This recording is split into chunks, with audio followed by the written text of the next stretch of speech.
તપાસનો વિષય છે, તપાસનો વિષય છે, તપાસનો વિષય છે. નમસ્કાર, તમે જોઈ રહ્યા છો સ્વમાન. તપાસનો વિષય છે. વાત કરવી છે આજે આપણે ગુજરાતના સમાચારની.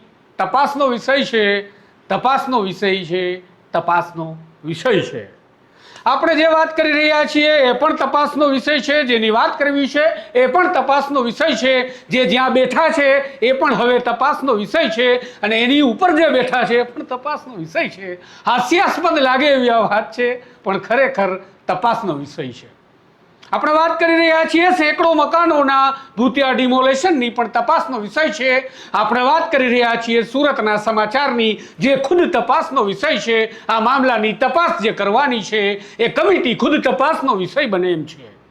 તપાસનો વિષય એ પણ છે કે આ તપાસ શા માટે અને કેવી રીતે આપવામાં આવી છે. તપાસનો એ પણ વિષય છે કે આ તપાસની સમિતિ ક્યારે તપાસ કરી અને તપાસનો રિપોર્ટ જાહેર કરશે, અને તપાસનો એ પણ વિષય છે કે આ તપાસના રિપોર્ટમાં કેટલી સત્યતા અને તથ્યતા હશે. તપાસનો એ પણ વિષય છે કે આ રાજ્યના આઈએએસ અધિકારી સુરત મનપાના કમિશનર છે, અને સુરત મનપાના કમિશનર ખુદ જવાબ તપાસનો વિષય છે, તપાસનો વિષય છે, તપાસનો વિષય છે. ક્યારેક પ્રેમથી તપાસનો વિષય છે, ક્યારેક ગુસ્સામાં તપાસનો વિષય છે, ક્યારેક હસીને તપાસનો વિષય છે, ક્યારેક તપાસનો વિષય છે.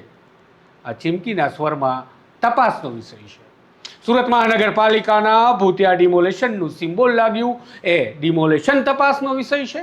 એ અધિકારીઓ જે ત્યાં હાજર હતા એ તપાસનો વિષય છે. એ ઓર્ડર જે પોલીસ પાસે બંદોબસ્ત માટે ગયો એ તપાસનો વિષય છે. કયા બિલ્ડરે, કયા વ્યક્તિએ, કયા નેતાએ, કયા મંત્રીએ કે કયા અધિકારીએ આ કાંડ પાર પાડ્યું એ તપાસનો વિષય છે. પણ સુરત મહાનગરપાલિકાના કમિશનર આઈએએસ એમ નાગરાજનના જવાબો જ્યારે પત્રકારો પરિષદમાં સવાલ કરે તેના જવાબો પણ તપાસનો વિષય છે. કારણ કે એમ નાગરાજનને લાગે છે એક જ શબ્દ આવડે છે, તપાસનો વિષય છે.